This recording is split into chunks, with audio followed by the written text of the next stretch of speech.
Welcome to an episode of Inner Work Guides, Alchemical Gnosis, Yoga of the West. I'm your host, John H. Reed III. Let's get to it.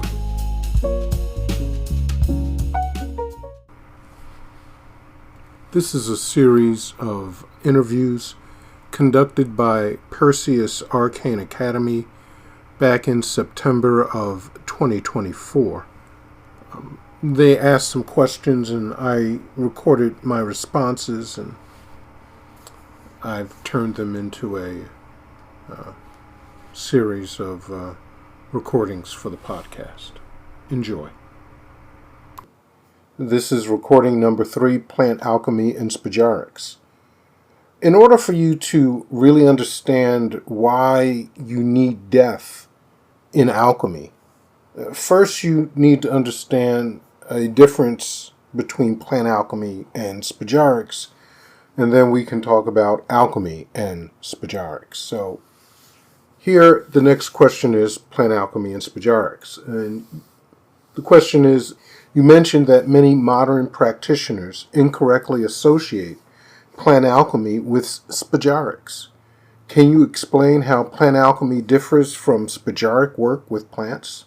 Well, first of all, the word spagyric means to separate and recombine.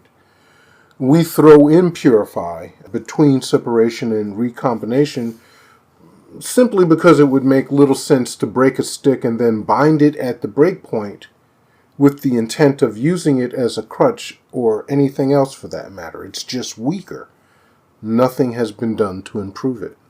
It just make it worse. So we have to do something to the constituent parts of the matter after the separation, hence purification.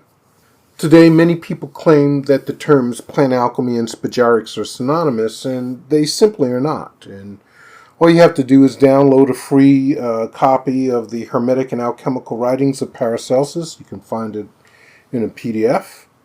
And do a search for the word spagyric, and you'll see that the majority of the time he uses the word when writing about minerals and metals, but he does use it in connection with plant work and animal work if memory serves me correctly.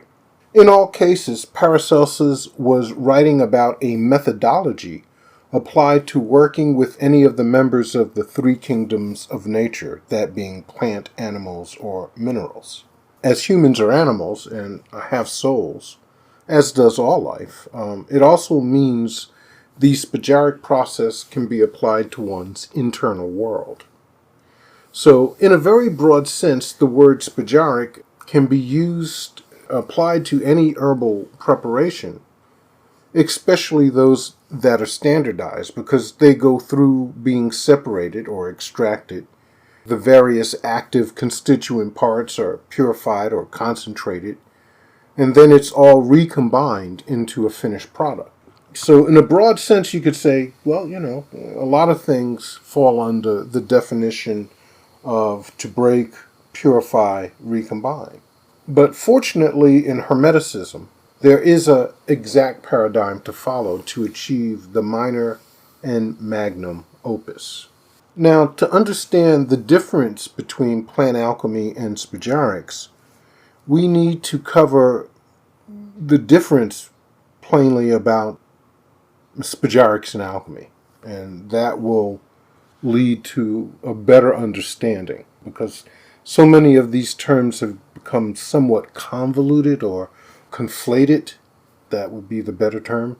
They're not synonymous. Spagyrics isn't plant alchemy, nor is spagyrics everything spagyric solely alchemy, as we'll see. Thank you for listening to this episode of Inner Work Guides, Alchemical Gnosis, Yoga of the West. Don't forget to follow or subscribe.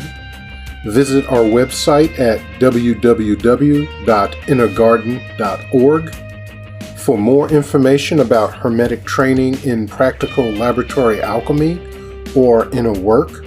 Write to info@innergarden.org.